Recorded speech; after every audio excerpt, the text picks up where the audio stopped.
Hello students. तो हम discuss करते हैं प्रॉपर्टीज़ ऑफ अल्केन्स। अल्केन्स की प्रॉपर्टीज़ हम डिस्कस करते हैं। अल्केन्स जो होते हैं ये बहुत ही कम रिएक्टिव कंपाउंड्स होते हैं। इनमें क्या होता है, RH मतलब कोई भी double bond triple bond present नहीं होता है। ये सैचुरेटेड हाइड्रोकार्बन्स होते हैं। ठीक है, सैचुरेटेड हाइड्रोकार्बन्स। और सैचुरेटेड हाइड्रोकार्बन्स होने की वजह से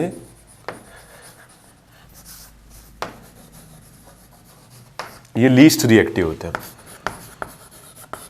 लीस्ट रिएक्टिव होते हैं। तो जैसे अल्कीन की प्रॉपर्टीज बहुत ज़्यादा हैं, ठीक है, वैसे अल्केन्स की केमिकल प्रॉपर्टीज बहुत ही कम हैं। ठीक है, अगर अपन बात करें इसमें प्रॉपर्टीज में फर्स्ट और बहुत इंपॉर्टेंट जो प्रॉपर्टी है वो है photo halogenation. Photo halogenation reaction. So photohalogenation reaction is the reaction of alkane with halogens in presence of H mu और heating और high temperature, कुछ भी लिया जा सकता है। And the product of the reaction is alkyl halide plus HX। ठीक है, तो हैलोजन की प्रेजेंस में H mu मतलब it's a source of heat और एनर्जी, और हीटिंग हाई टेम्परेचर। इनमें क्या होता है, एक हाइड्रोजन आइटम सब्स्टिट्यूट हो जा रहा है और क्या जुड़ जा रहा है, हैलोजन आइटम जुड़ जा रहा है। ठीक है, तो इस तरह की जो रिएक्शंस होती हैं इनको कहा जाता है free radical substitution reaction. Free radical substitution. ठीक है, तो फ्री रेडिकल सब्स्टिट्यूशन कैसे होता है एक एक करके हम ये डिस्कस करते हैं। जैसे अगर अपन इसके रिएक्शन मैकेनिज्म की बात करें, मैकेनिज्म ऑफ रिएक्शन में अगर अपन देखें तो जो हैलोजन ग्रुप्स हैं फ्लोरीन, क्लोरीन, ब्रोमीन, आयोडीन, इनमें क्या होता है, लोन पेयर में रिपल्शन होता है। तो अगर हम इसकी रिएक्शन फोटॉन्स से या H mu से कराते हैं तो इसका होमोलिटिक क्लीवेज हो जाएगा, और होमोलिटिक क्लीवेज से यहाँ पर बन जाएगा अनपेड इलेक्ट्रॉन कैरिंग पार्टिकल, जिसको क्या बोलते हैं हम, फ्री रेडिकल। और इस प्रोसेस को हम क्या कहते हैं, इनिशिएशन। तो एक बार आपने हीट दे दी या हाई टेम्परेचर दे दिया या फोटॉन्स प्रोवाइड कर दिए और फ्री रेडिकल्स जनरेट कर लिए। So that is the formation of free radical. ठीक है, इनिशिएशन रिएक्शन है ये। अब जो फ्री रेडिकल्स हैं ये अल्केन पर रिएक्शन कर सकते हैं और ये बना सकते हैं HX, होमोलिटिक क्लीवेज होगा इसमें, और क्या बना सकते हैं, R डॉट, ये बना सकते हैं। ठीक है, तो HX और R डॉट बना सकते हैं। और ये रिएक्शन की सबसे ज़्यादा स्लो स्टेप होती है क्योंकि इसमें कार्बन हाइड्रोजन बॉन्ड ब्रेक हो रहा है और HX बॉन्ड बन रहा है। तो कार्बन हाइड्रोजन क्या होता है, काफ़ी स्ट्रॉन्ग बॉन्ड होता है, और इस बॉन्ड का ब्रेक होना काफ़ी ज़्यादा क्या होगा, स्लो होगा। और नेक्स्ट स्टेप में R डॉट X डॉट के साथ रिएक्शन करके क्या बना लेता है, RX, और क्या बना लेता है, X डॉट। ठीक है, तो ये थोड़ी सी फास्ट होती है क्योंकि यहाँ पर जो लोन पेयर है, लोन पेयर में और लोन पेयर में रिपल्शन ज़्यादा होता है, ये बॉन्ड काफ़ी वीक होता है। फिर से X डॉट बन गया, सेकेंड स्टेप हो जाएगी, फिर थर्ड स्टेप हो जाएगी, और इसी तरीके से रिएक्शन क्या होगी, चलती रहेगी, और इसको हम बोलते हैं प्रोपगेशन। तो इन दोनों स्टेप्स में से जो मुश्किल है वो है सेकेंड स्टेप। ठीक है, और वही रिएक्शन के नेचर को डिसाइड भी करती है। ठीक है, और कभी कभी ऐसा होता है, बहुत रेयर चांसेस हैं कि रेडिकल्स का आपस में आमना सामना हो और ये आपस में बॉन्डिंग करके क्या बना लेते हैं, X2। Sometimes R dot and X dot they combine to form RX। So these are the by products and these steps are known as termination steps. ठीक है, एक बार आप देख लीजिए।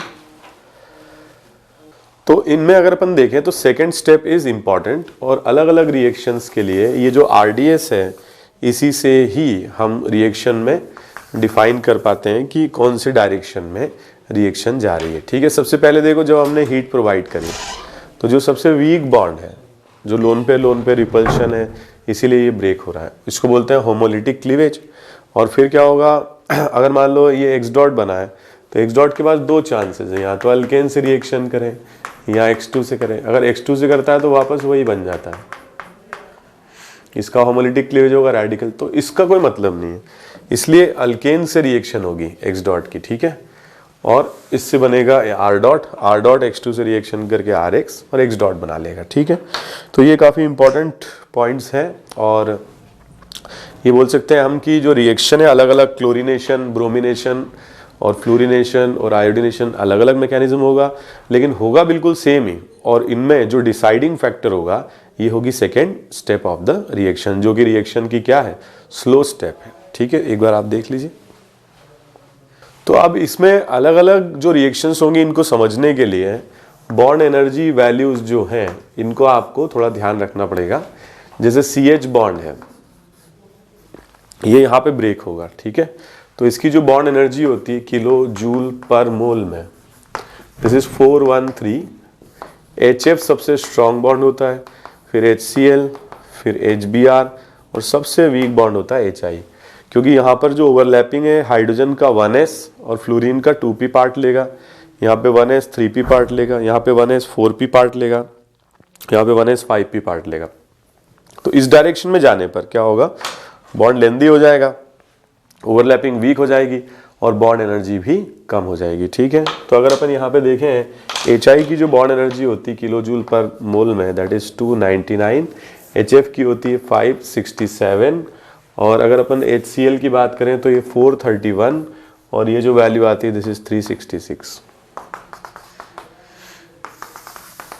अब अगर अपन यहाँ पे फ्लोरीनेशन कराते हैं तो जो बॉन्ड ब्रेक होगा दैट इज दिस CH, तो 413 किलो जूल अब्जॉर्ब होगा, और ये बॉन्ड बनेगा HX, that is what, HF 567 release होगा। मतलब कम एनर्जी अब्जॉर्ब होगी और ज़्यादा एनर्जी रिलीज होगी। इसका मतलब एक्सोथर्मिक प्रोसेस है, बहुत ज़्यादा एक्सोथर्मिक प्रोसेस है। क्लोरीनेशन कराएंगे तो CH बॉन्ड टूटेगा और HX मतलब HCl बनेगा, ये भी एक्सोथर्मिक होगी, लेकिन ये उतनी एक्सोथर्मिक नहीं होगी, बहुत कम डिफरेंस है, ठीक है। अगर हम ब्रोमिनेशन कराएंगे तो इतनी अब्जॉर्ब होगी, इतनी रिलीज होगी, ये एंडोथर्मिक हो जाएगा, और आयोडीनेशन के केस में बहुत ज़्यादा एंडोथर्मिक हो जाएगा, ठीक है। तो मैं ये बोल सकता हूं कि जो फ्लोरीनेशन रिएक्शन है, इसमें क्या होगा, ये जो इंपॉर्टेंट स्टेप्स इसमें आएगी,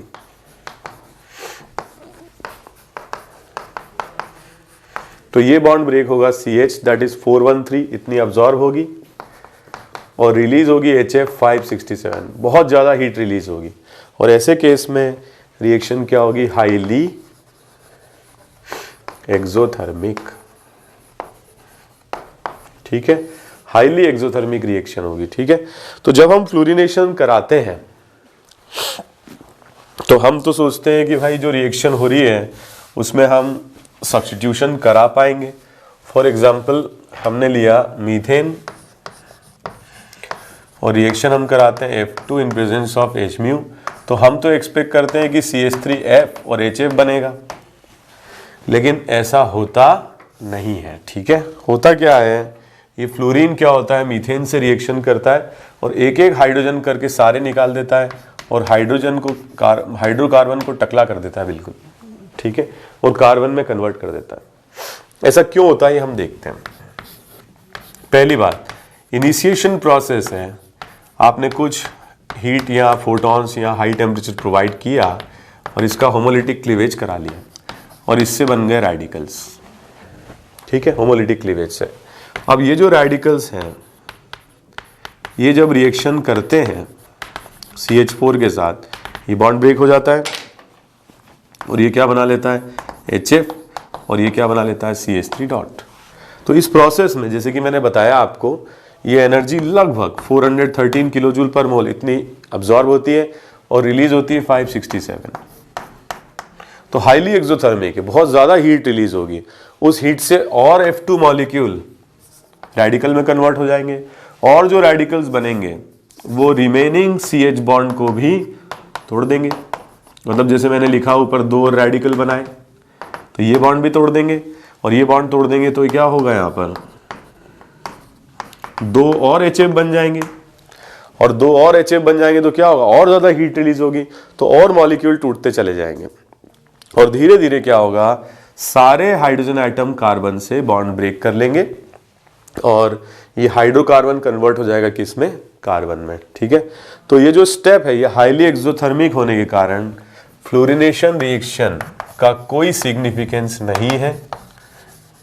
जैसे आइसोमेरिज्म के भी आप लोगों ने क्वेश्चन किए होंगे, तो ऐसे आते हैं how many monochloro products are form, कभी भी ऐसे नहीं आता मोनोफ्लोरो प्रोडक्ट्स, क्योंकि हो ही नहीं पाता है फ्लोरीनेशन। ठीक है, fluorination is highly exothermic uncontrollable reaction,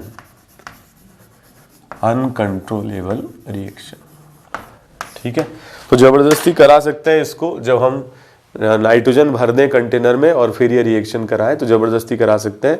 otherwise fluorination is highly exothermic and uncontrollable reaction. ठीक है, जैसे कि मैंने बोला आपको कि यहाँ पर और एक F डॉट है, तो वो भी इस बॉन्ड को ब्रेक कर देगा और क्या बना लेगा, HF, और ये कार्बन क्या होगा, सारे हाइड्रोजन लूज करके बैठ जाएगा, क्योंकि ये CH बॉन्ड्स है वीक, 413 किलोजूल पर मोल ही एनर्जी है, और जो HF बन रहे हैं वो है स्ट्रॉन्ग, 467 किलोजूल पर मोल। ठीक है, हीट है। इफेक्टिवली देखो यहां पर क्या हुआ, यहां पर इफेक्टिवली 4 CH बॉन्ड ब्रेक हो गए और नए क्या बने, 4 HF बॉन्ड बने। ठीक है, तो वीक बॉन्ड्स ब्रेक हुए और स्ट्रॉन्ग बॉन्ड्स बने, इसीलिए क्या होगा, fluorination is highly exothermic uncontrollable. और इस रिएक्शन को तो कराने का कोई सेंस है नहीं, क्योंकि ये हाइड्रोकार्बन को क्या करेगा, HF में कन्वर्ट कर देगा। ठीक है, और हाइड्रोकार्बन से सिर्फ कार्बन कार्बन रह जाएगा। ठीक है, तो फ्लोरीनेशन का कोई सेंस या सिग्निफिकेंस नहीं है। अब हम देखते हैं क्लोरीनेशन। तो बात करते हैं हम क्लोरीनेशन की।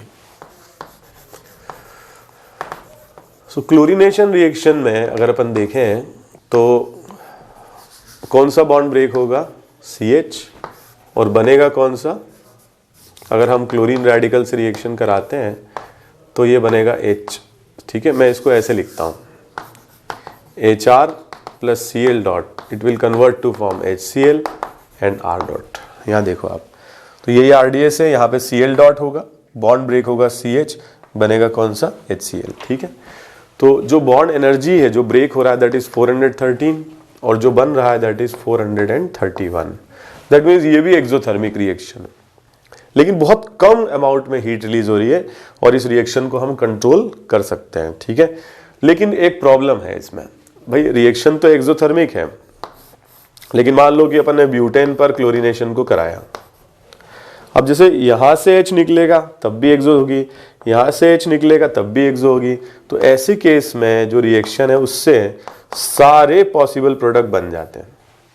जैसे मान लीजिए आपसे कहा जाए कि आप लोगों को क्या है अपने घर से 0.5 किलोमीटर तक जाना है पैदल, और आपको लैपटॉप मिलेंगे, ठीक है, और आईफोन मिलेंगे, जो भी पहले पहुंचेगा, तो सब लोग दौड़े दौड़े चले जाएंगे।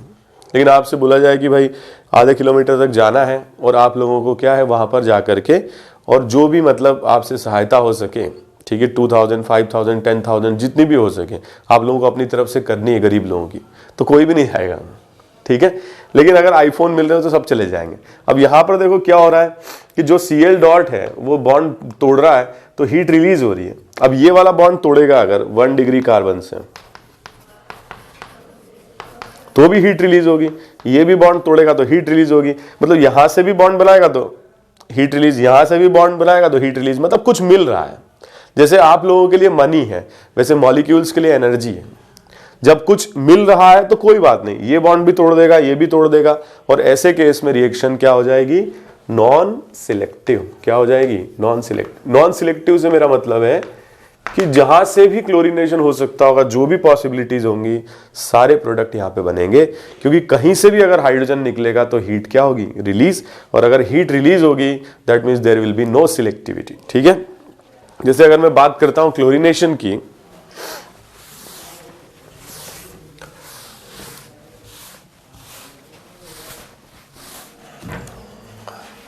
तो अगर मैं बात करता हूं क्लोरीनेशन की, तो क्लोरीनेशन रिएक्शन में मान लीजिए हमने लिया ब्यूटेन, तो आपसे पूछा जाए यार कितने मोनोक्लोरो प्रोडक्ट बनेंगे, तो एक ये भी बन सकता है, ये भी बन सकता है। जैसे कि मैंने बताया जहां जहां पॉसिबिलिटीज है सारे प्रोडक्ट बनेंगे। तो ऐसी रिएक्शंस क्या होती है, एक्सोथर्मिक, और ये रिएक्शंस होती है non selective, there is no selectivity, all types of products are possible. ठीक है, और कभी कभी ऐसे क्वेश्चन पूछे भी जाते हैं कि कितने प्रोडक्ट बनेंगे। जैसे इसमें देख रहे हो ये 1 डिग्री क्लोरो हो जाएगा, ये 2 डिग्री क्लोरो हो जाएगा, ये कायरल सेंटर भी है, तो इसमें 2 हम कंसीडर कर सकते हैं, एक R फॉर्म और एक S फॉर्म। ठीक है, जैसे कभी क्वेश्चन ऐसे दिया रहता और इस पर हम कराते क्लोरीनेशन, तो मैं देख पा रहा हूं कि ये वाला कार्बन, ये वाला कार्बन, ये वाला कार्बन, ये वाला कार्बन, चारों डिफरेंट है, ये दोनों एक जैसे हैं। तो इसमें कितने प्रोडक्ट बन जाते हैं, 1 डिग्री, 3 डिग्री, 2 डिग्री और 1 डिग्री। ठीक है, तो ये 4 बन सकते हैं। अब टोटल पूछे जाए आपसे, तो मैं देख पा रहा हूं कि ये कायरल सेंटर है तो 2 बन जाएंगे, एक R और एक S। यहाँ पे मैं देख पा रहा हूं कि ये कायरल सेंटर है, 2 बन जाएंगे, एक R और एक S, और इन दोनों में कोई कायरल सेंटर नहीं है। तो टोटल नंबर ऑफ प्रोडक्ट्स इसमें बनेंगे 6, और इन्हीं को कहा जाता है मोनोक्लोरो प्रोडक्ट। और इसमें टोटल नंबर ऑफ प्रोडक्ट बनेंगे 3। इसमें एक नया कायरल सेंटर बन रहा है और इसमें 2 बन रहे हैं, एक इस पर बन रहा है और एक नया कायरल सेंटर इस पर भी बन रहा है। ठीक है, तो chlorination reaction is exothermic, non selective, all types of products are possible in case of chlorination. ठीक है, तो क्लोरीनेशन में सारे प्रोडक्ट बन सकते हैं। अब हम देखते हैं ब्रोमिनेशन।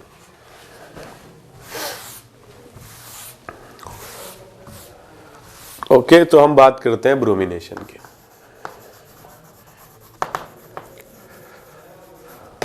तो ब्रोमिनेशन जो रिएक्शन है, जैसे कि हमने यहां पर अगर अल्केन की रिएक्शन ब्रोमीन और HMU के साथ कराई, तो आप जानते हो फर्स्ट स्टेप में ब्रोमीन मॉलिक्यूल्स क्या होंगे, Br डॉट या अनपेड इलेक्ट्रॉन बना लेंगे। फिर ये स्टेप इंपॉर्टेंट होगी, Br डॉट प्लस RH, ये स्टेप काफी इंपॉर्टेंट होगी।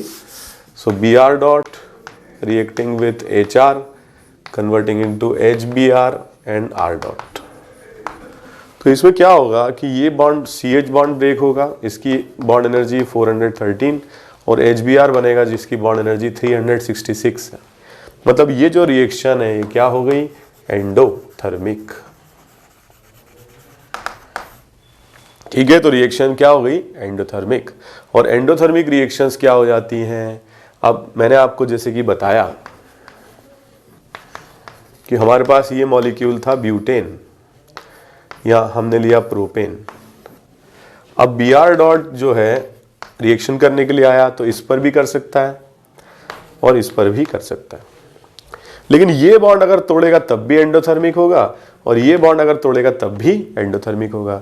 मतलब अब एनर्जी खर्च हो रही है, तो जब खर्च होती है तो सोच सोच के होती है। जैसे कि मैंने आपको बताया कि मान लो आपसे कहा जाए कि यार आप 50 रुपए से लेकर के 10,000 रुपए तक का कितना भी अपनी इच्छा से कंट्रीब्यूशन कर सकते हो, करना जरूरी है, और आपकी इच्छा बिल्कुल भी नहीं है तो आप क्या करोगे, 50 रुपए का कंट्रीब्यूशन कर दोगे।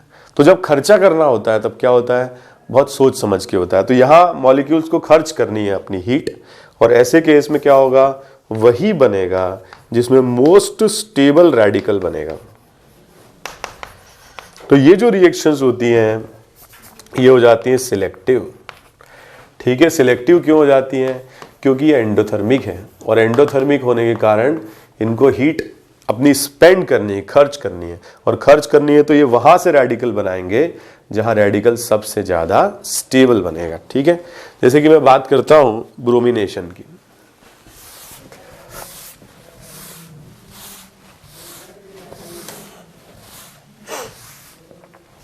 तो ब्रोमिनेशन रिएक्शन की बात अपन करते हैं।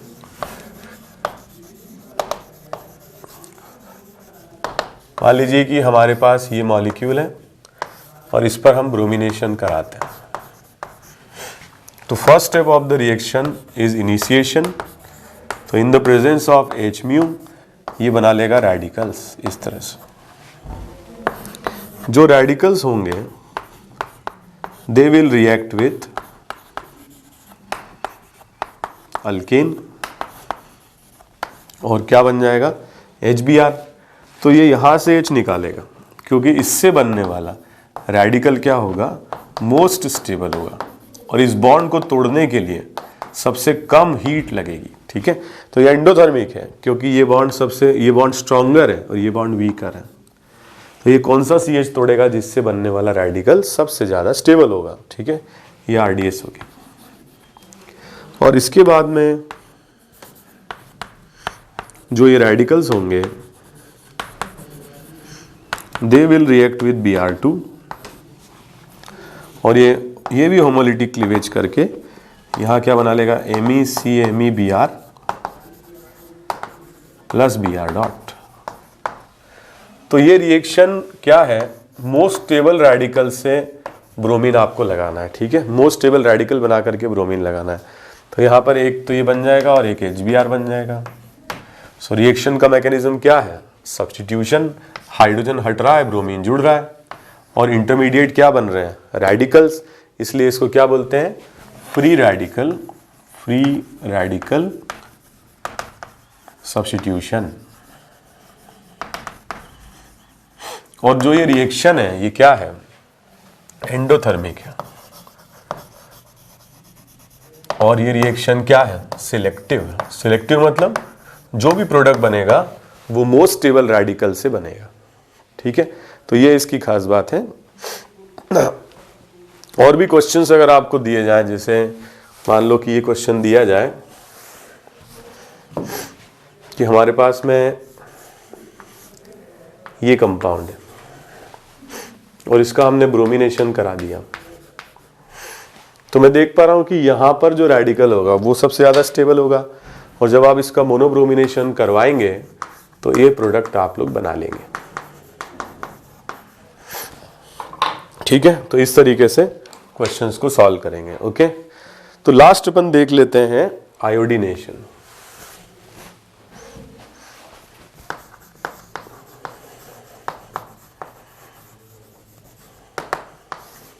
ठीक है, तो लास्ट रिएक्शन हम देख लेते हैं आयोडीनेशन। तो आयोडीनेशन रिएक्शन में अगर हमने अल्केन की रिएक्शन को किससे कराया, आयोडीन के साथ, इन प्रेजेंस ऑफ HMu, तो हम एक्सपेक्ट करते हैं कि ये बनेगा, एक्सपेक्ट करते हैं। ठीक है, कैसे बनेगा हम एक्सपेक्ट करते हैं, आयोडीन का HMu से रिएक्शन हुआ और ये क्या बना लिया, अनपेड इलेक्ट्रॉन कैरिंग पार्टिकल। ठीक है, बट रिएक्शन जब हुई I डॉट की अल्केन के साथ, तो हम एक्सपेक्ट करते हैं कि ये बन जाएगा, लेकिन ये जो बॉन्ड एनर्जी है 413 और ये है 299। सो this reaction is highly endothermic. क्यों ना ऐसा हो जाए कि भाई ये बॉन्ड ब्रेक हो जाए और रिएक्शन बैकवर्ड चली जाए, मतलब वीक बॉन्ड टूट जाए और स्ट्रॉन्ग बॉन्ड बन जाए, मतलब R डॉट अपना हाइड्रोजन वापस से निकाल लें, और इसलिए क्या होता है, ये स्टेप क्या हो जाती है, रिवर्सिबल हो जाती है, और ये रिएक्शन भी क्या हो जाती है, रिवर्सिबल हो जाती है।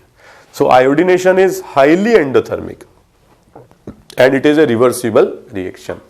लेकिन अगर मान लीजिए कि रिवर्सिबल रिएक्शन है तो कभी भी कंप्लीट नहीं होगी, मतलब बहुत ज्यादा हीट इसमें अब्सॉर्ब हो रही है, तो ये रिएक्शन क्या है, कभी भी कंप्लीट नहीं होगी, आयोडीनेशन। और अगर ये कभी भी कंप्लीट नहीं होगी तो इसको कंप्लीट कराने के लिए इस इक्विलिब्रियम को फॉरवर्ड डायरेक्शन में ले जाना पड़ेगा। मतलब इसमें क्या है कि जैसे बॉन्ड ब्रेक हुआ, होमोलिटिक क्लीवेज, I डॉट बना, I डॉट ने बॉन्ड तोड़ करके HI बनाया, तो ये स्टेप अपने आप में बैकवर्ड जाने की टेंडेंसी रखती है।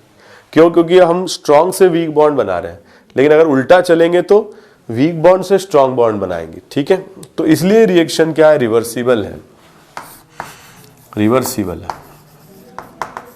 और क्या है, हाईली एंडोथर्मिक है। तो इसको एक रास्ता है इस इक्विलिब्रियम को फॉरवर्ड डायरेक्शन में ले जाने का। ठीक है, आप लोगों ने केमिकल इक्विलिब्रियम पढ़ा होगा और उसमें पढ़ाते हैं कि इक्विलिब्रियम को फॉरवर्ड कैसे ले जाते हैं। तो HI को आप ऑक्सीडाइज करके I2 बना लो, ये -1 में है, 0 में चला जाएगा, ये ऑक्सीडाइज हो जाएगा। इससे दो फायदे होंगे, एक तो ये प्रोडक्ट एलिमिनेट होता जाएगा और दूसरा रिएक्टेंट क्या होगा, इंक्रीज होता जाएगा। ठीक है, और इन दोनों कारण के चलते जब आप प्रोडक्ट निकालते जा रहे हो, रिएक्टेंट बढ़ाते जा रहे हो, तो इक्विलिब्रियम फॉरवर्ड चला जाएगा, ठीक है। और इसके लिए यूज किए जाते हैं ऑक्सीडाइजिंग एजेंट। तो अगर रिएक्शन को फॉरवर्ड ले जाना है तो हमें यूज करना पड़ेगा ऑक्सीडाइजिंग एजेंट, जो HI को I2 में कन्वर्ट करता जाएगा, ठीक है। तो रिएक्टेंट बढ़ता जाएगा और रिएक्टेंट बढ़ता जाएगा तो रिएक्शन फॉरवर्ड डायरेक्शन में जाती जाएगी। और जो ऑक्सीडाइजिंग एजेंट यूज किए जाते हैं they are HNO3, HiO3, HiO4 etcetera, ठीक है। So the reaction can be carried out in oxidizing agents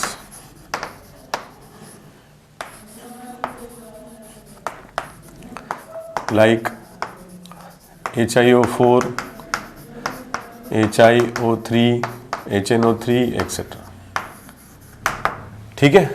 इनका पर्पस क्या है ऑक्सीडाइजिंग एजेंट लेने का? इट ऑक्सीडाइज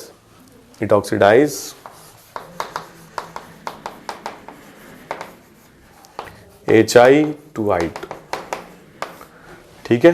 एंड ऐसा होने पर क्या होगा, HI से आपने I2 बना लिया तो I2 बढ़ा और ये कम हुआ, तो इक्विलिब्रियम क्या होगा? इक्विलिब्रियम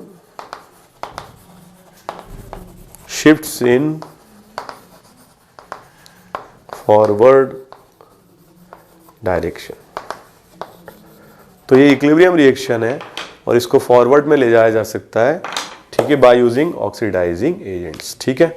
तो फ्लोरिनेशन कराने का तो कोई मतलब ही नहीं है, हाईली एक्सोथर्मिक है, हाइड्रोकार्बन को टकला कर देता है, ठीक है। क्लोरीनेशन हम करा सकते हैं लेकिन सारे प्रोडक्ट बनेंगे, ठीक है, क्योंकि एक्सोथर्मिक रिएक्शन है, सारे प्रोडक्ट बनेंगे। और ब्रोमिनेशन हम करा सकते हैं लेकिन वही प्रोडक्ट बनेगा जो मोस्ट स्टेबल फ्री रेडिकल से बनेगा। आयोडीनेशन हम करा ही नहीं सकते हैं क्योंकि ये रिवर्सिबल होता है। अब इसको जबरदस्ती अगर कराना है तो ऑक्सीडाइजिंग एजेंट डाल दो, HNO3, HiO3, HiO4, ये क्या करेंगे? HI को ऑक्सीडाइज करके I2 बना देंगे, प्रोडक्ट का कॉन्सेंट्रेशन कम हो जाएगा, रिएक्टेंट का कॉन्सेंट्रेशन बढ़ जाएगा और इक्विलिब्रियम क्या होगा? फॉरवर्ड डायरेक्शन में चला जाएगा, ठीक है। तो इस तरीके से हम बना सकते हैं और ये रिएक्शन को कराया जा सकता है। एक बार आप देख लीजिए, कॉपी कर लीजिए। अब जैसे हम लोगों ने ये तो देख लिया कि रिएक्शन जब हम कराते हैं तो दो ही रिएक्शंस काम की रिएक्शंस। जैसे मान लो आपसे पूछा जाए कि इसकी रिएक्शन अगर Cl2 और H- से कराई हमने और ब्रोमीन और H- से कराई, तो ये रिएक्शंस फ्री रेडिकल सब्स्टिट्यूशन है। लेकिन अगर हमने ब्रोमीन से कराई तो ये सिलेक्टिव होगी और ये सबसे ज़्यादा स्टेबल रेडिकल बनाएगा कार्बन, तो ब्रोमिनेशन यही होगा। लेकिन हमने क्लोरीनेशन अगर करवाया, ठीक है, तो रिएक्शन में सारे प्रोडक्ट बनेंगे, 1 डिग्री भी बनेगा, 3 डिग्री भी बनेगा, ठीक है, सारे प्रोडक्ट बनेंगे। ये रिएक्शन होती है नॉन सिलेक्टिव, ठीक है। All types of products will be formed, ठीक है। अब अगर ऑल टाइप्स ऑफ प्रोडक्ट्स बन सकते हैं तो फिर सवाल ये उठा कि भाई क्या क्या परसेंटेज होंगे, ठीक है। तो क्लोरीनेशन में परसेंटेज कैलकुलेशन कभी कभी इंपॉर्टेंट हो जाती है, ठीक है। परसेंटेज कैलकुलेशन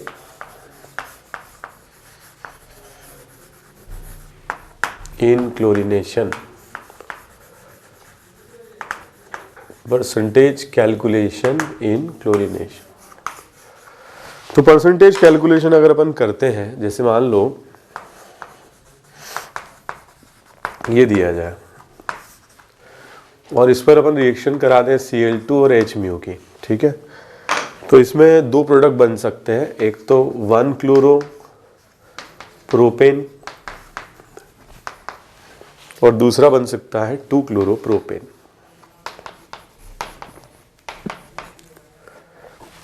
तो अगर अपन इसमें परसेंटेज निकालना चाहते हैं, ये 1 डिग्री है, ये 2 डिग्री है, हो सकता है किसी क्वेश्चन में 3 डिग्री कार्बन भी हो तो 3 डिग्री प्रोडक्ट भी बन सकता है। तो आप क्या करोगे, जो रिएक्टेंट है इसमें प्रेजेंट 1 डिग्री, 2 डिग्री और 3 डिग्री हाइड्रोजन एटम्स को काउंट कर लें, ठीक है। तो N1 डिग्री क्या रिप्रेजेंट कर रहा है, number of 1 degree H atoms. N2 degree क्या रिप्रेजेंट कर रहा है, number of 2 degree H atoms. और ये क्या रिप्रेजेंट कर रहा है, number of 3 degree H atoms. जैसे इस क्वेश्चन में 3 डिग्री H एटम्स क्या है, 0 है, और 1 डिग्री H एटम्स कितने हैं, 3 इसमें और 3 इसमें, 6 है, और 2 डिग्री H एटम्स कितने हैं, ओनली 2 है, ठीक है। तो आप 1 डिग्री, 2 डिग्री और 3 डिग्री हाइड्रोजन एटम्स को कैलकुलेट कर लीजिए। फिर इसमें एक चीज इंपॉर्टेंट होती है, रिएक्टिविटी। तो रिएक्टिविटी ज्यादा होगी किसकी, टर्शरी की, क्योंकि टर्शरी से बनने वाला रेडिकल सबसे ज्यादा स्टेबल होगा। फिर 2 डिग्री की होगी और फिर 1 डिग्री की होगी, ठीक है। तो रिएक्टिविटी अगर आपको क्वेश्चन पेपर में दिया है तब तो ठीक है, और अगर नहीं दिया है तो ये रिएक्टिविटी आप यूज कर लीजिए, 1:3.8 ratio 4.5, this is the order of reactivity, ठीक है। और फिर हम परसेंटेज कैलकुलेट कर सकते हैं। Percentage of 1 degree will be equal to R1 degree into N1 degree upon R1 degree into N1 degree plus R2 degree into N2 degree plus R3 degree into N3 degree into 100। So R1, R2, R3 क्या है, reactivity है, और N1, N2, N3 क्या है, number of 1 degree, 2 degree and 3 degree hydrogen items है, ठीक है। जैसे परसेंटेज ऑफ 2 डिग्री कैसे निकालोगे, R2 degree into N2 degree upon सारे का सम 1 degree into N1 degree plus R2 degree into N2 degree plus R3 degree into N3 degree into 100। और percentage of tertiary हम कैलकुलेट करेंगे, R1 degree into R3 degree into N3 degree upon R1 degree into N1 degree plus R2 degree into N2 degree plus R3 degree into N3 degree into 100, ठीक है। इस तरीके से जैसे इस question में हमारे पास दो प्रोडक्ट बन रहे हैं, A और B। So percentage of A will be equal to, क्योंकि ये 1 डिग्री है तो यहां पर number of 1 degree H atom reactant में काउंट करेंगे 6 है, 3 + 3। नंबर ऑफ 2 डिग्री H 2 है, और नंबर ऑफ 3 डिग्री H 0 है, ठीक है। तो हम इसको ऐसे लिखेंगे, percentage of 1 degree R1 into N1, so R1 is what 1 into number is what 6, ठीक है। तो ये रिएक्टिविटी रेशियो हम काम में लेंगे upon 1 into 6 R1 into N1 plus 3.8 into number of 2 degree 2 into 100, क्योंकि ये तो 0 हो जाएगा reactivity, number of 3 degree H है ही नहीं, 0 हो जाएगा, ठीक है। एंड परसेंटेज ऑफ B कैसे निकालोगे, परसेंटेज ऑफ B मतलब 2 डिग्री है ये, number 2 into 3.8 upon 1 into 6 plus 3.8 into 2 into 100, इस तरह से निकालेंगे। तो इस तरीके से परसेंटेज और A और B आ जाएगा और हम कैलकुलेशन कर सकते हैं। अगर टर्शरी होता तो टर्शरी के लिए भी हम कैलकुलेशन कर सकते थे, ठीक है। तो इसको आप एक बार देख लीजिए और कॉपी कर लीजिए। जैसे मान लीजिए कि अगर ये क्वेश्चन पूछा जाए कि इस रिएक्शन से ये वन ऑफ द प्रोडक्ट होगा, ठीक है, कई सारे प्रोडक्ट बनेंगे, उनमें से ये एक होगा। अब इसका आपको परसेंटेज कैलकुलेट करना है, ठीक है। कैसे करोगे, मैं देख पा रहा हूं कि यहां पर है CH3 CH CH3 CH2 CH3। So number of 1 degree H 9 है, नंबर ऑफ 2 डिग्री H 2 है, और नंबर ऑफ 3 डिग्री H 1 है, ठीक है, इस तरह से। और जो रिएक्टिविटी है वो है R1 degree ratio R2 degree ratio R3 degree 1 ratio 3.8 ratio 4.5। ठीक है, अब आपको निकालना है जो कंपाउंड दिया हुआ है ये टर्शरी है, तो इसका परसेंटेज हमें निकालना है। इसका मतलब हमें निकालना है परसेंटेज ऑफ 3 डिग्री। तो कैसे लिखेंगे, R3 degree into N3 degree. So R3 is what 4.5, N3 is what, एक ही हाइड्रोजन है 1 upon R1 into N1 9 plus R2 3.8 into N2 2 plus 4.5 into 1 into 100। ठीक है, तो इसको आप कैलकुलेट कर लीजिएगा। तो इस तरीके से क्लोरीनेशन से बनने वाले जो प्रोडक्ट होते हैं इनके परसेंटेज भी हम कैलकुलेट कर सकते हैं। ठीक है, so this is all about the fluorination, chlorination, bromination and iodination. Fluorination is uncontrollable, highly exothermic. chlorination reaction is non-selective, exothermic. Bromination reaction is endothermic and controllable and selective, while iodination reaction is endothermic and also it is reversible reaction. जबरदस्ती इसको कराया जा सकता है forward direction में by using oxidizing agents। ठीक है, next reaction हम डिस्कस करते हैं second, reads reaction. Reed's reaction. So Reed's reaction is the reaction of alkane using SO2Cl2 NH-. तो इससे क्या बनता है RCl plus SO2 plus HCl। So ऐसे मैंने एरो ऊपर लगा दिए हैं। ठीक है, so this reaction is very very important because the by products जो बन रहे हैं SO2 और HCl they are escaped as gases. तो अगर बाय प्रोडक्ट हैं और अपने आप ही बाहर निकल जाए तो मजा आ जाए, क्योंकि जो हम बनाना चाहते हैं बस वही बचेगा, बाकी क्या होगा एस्केप कर जाएगा। ठीक है, so reaction is very important, reaction is very important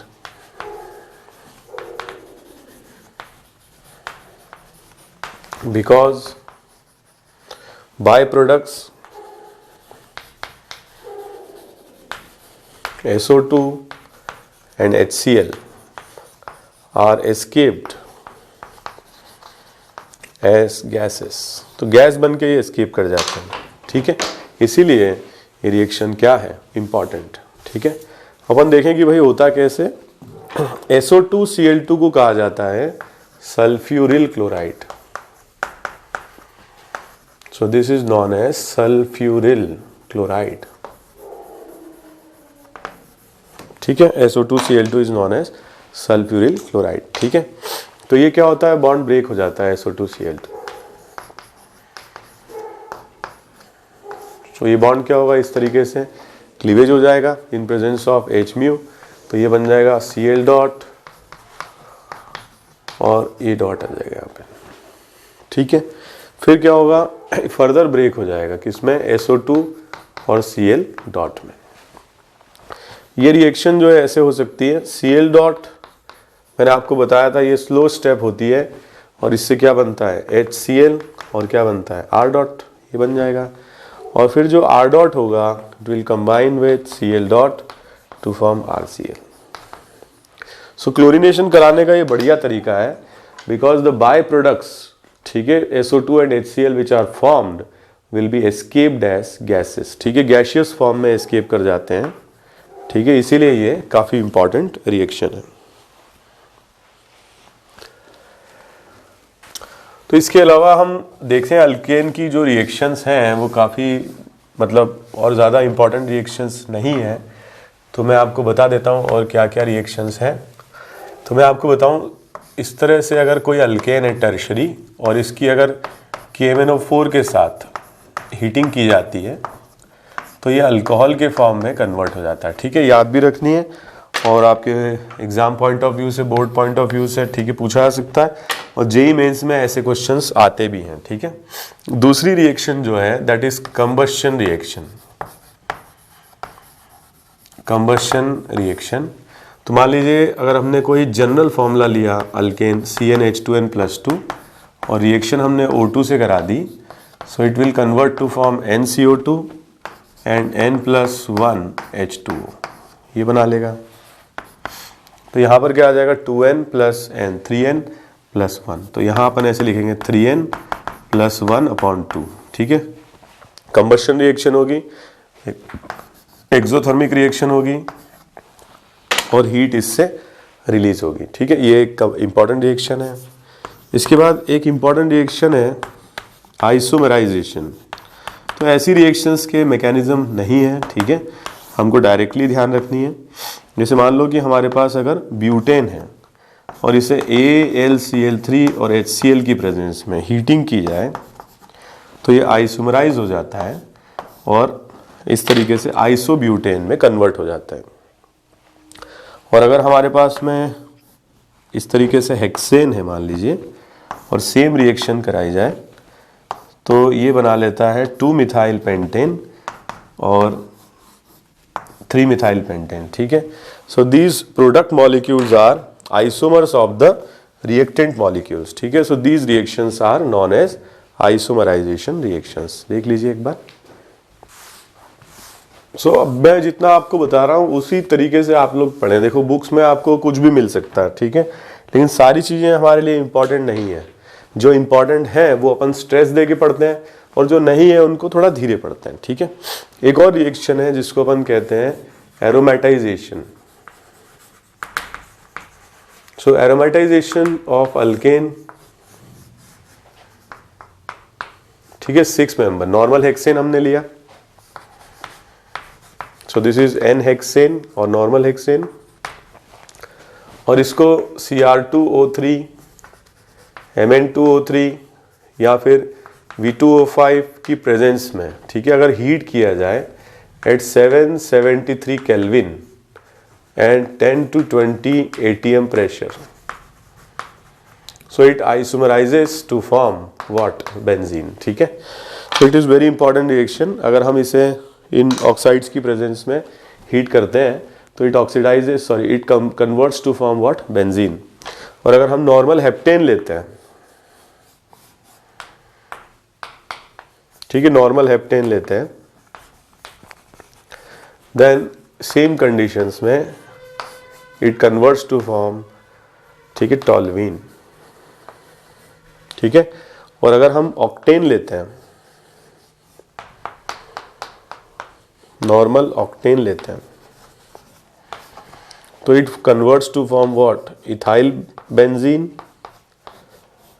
और ऑर्थोजाइलिन, ठीक है, इसको हम बोलते हैं ortho xylene, and this is ethyl benzene. ऊपर वाला जो लिखा हुआ है that is methyl benzene and also it is known as toluene. So this is very important, मतलब कभी कभी ऐसे बोर्ड वगैरह में पूछा जा सकता है, तो ध्यान आपको रखना है। Aromatisation. Next reaction is the reaction nitration. तो नाइट्रेशन रिएक्शन कराने के लिए हम यूज करते हैं alkane in the presence of HNO3, ठीक है। तो अल्केन की रिएक्शन जो होती है, मैकेनिज्म इंपॉर्टेंट नहीं है, डिस्कस भी नहीं करेंगे हम। तो ये वाटर का लॉस हो जाता है, ठीक है, HNO3 के साथ, और ये नाइट्रो अल्केन के फॉर्म में कन्वर्ट हो जाता है, ठीक है। तो नाइट्रेशन हम करा सकते हैं अल्केन का और इससे क्या बन जाता है, nitro alkane. And the last reaction is sulphonation. तो सल्फोनेशन हम कराते हैं, ये भी रिएक्शन कराई जाती है कॉन्सेंट्रेटेड, ठीक है, HNO3 की प्रेजेंस में। यहां पर हम यूज करें कॉन्सेंट्रेटेड H2SO4 और फ्यूमिंग H2SO4, ठीक है। तो रिएक्शन क्या होगी अल्केन की H2SO4 के साथ, वाटर का क्या होगा, loss, and it will convert to form sulphonic acid, ठीक है। So this is nitro alkane and this is sulphonic acid. तो हालांकि बहुत इंपॉर्टेंट रिएक्शंस नहीं है, बट ये रिएक्शंस आपकी एनसीईआरटी में है, एक बार आप चाहें तो एनसीईआरटी से भी पढ़ सकते हैं। हालांकि समराइज मैंने आप लोगों को कर दिया है, ठीक है, एक बार आप ये देख लीजिए और कॉपी कर लीजिए। ओके, तो जैसे कि मैंने आपको बताया KMnO4 के साथ ये रिएक्शन करा के अल्कोहल कंबस्शन रिएक्शन, या आपने काफ़ी किया होगा मोल कंसेप्ट में। आइसोमराइजेशन नॉर्मल ब्यूटेन से आइसोब्यूटेन, हेक्सेन से 2-मिथाइल पेंटेन 3-मिथाइल पेंटेन, एरोमेटाइजेशन Cr2O3, ये गलत लिखा हुआ है, molybdenum oxide V2O5 at 773 kelvin 10 to 20 ATM, aromatic बन जाएगा नॉर्मल हेप्टेन से टॉल्वीन, नॉर्मल ऑक्टेन से इथाइल बेंजीन ऑर्थोजाइलिन। और नाइट्रेशन अगर हम कराते हैं तो नाइट्रोअल्केन और सल्फोनेशन कराते हैं, फ्यूमिंग H2SO4 जानते हो आप लोग, fuming H2SO4 is also known as oleum. तो इससे अल्काइल सल्फोनिक एसिड, ठीक है, ये बन सकते हैं। So this is all about the reactions of alkanes. मैंने आपको पहले ही बताया, इंपॉर्टेंट है इसमें फोटो हैलोजिनेशन रिएक्शन, जो फ्लोरिनेशन हम कराते हैं तो उसका कोई सेंस नहीं है, ठीक है, कार्बन बन जाता है। Chlorination and bromination senseful reactions हैं, chlorination non selective, bromination selective. जब भी क्वेश्चन आइसोमेरिज्म पर आएगा तो मोनोक्लोरो प्रोडक्ट पूछा जाएगा, मोनो ब्रोमो प्रोडक्ट नहीं पूछते हैं, मोनो आयोडो प्रोडक्ट नहीं पूछते हैं, मोनो फ्लोरो प्रोडक्ट भी नहीं पूछते हैं। ब्रोमिनेशन हम कराते हैं तो मोस्ट स्टेबल रेडिकल से हम रिएक्शन को कराएंगे, ठीक है। और क्लोरिनेशन में सारे प्रोडक्ट बन सकते हैं। इसके अलावा एक इंपॉर्टेंट रिएक्शन है जो हमने पढ़ी, that is Reed's reaction, and reads reaction में हम यूज़ करते हैं सल्फ्यूरिल क्लोराइड। और ये रिएक्शन काफ़ी इंपॉर्टेंट है क्योंकि जो बाई प्रोडक्ट्स हैं SO2 और HCl, they escape as gases, product of the reaction is alkyl chloride, ठीक है। So better way of forming alkyl chloride is Reed's reaction. Okay, so आगे के टॉपिक्स हम नेक्स्ट लेक्चर में पढ़ेंगे। Thank you very much.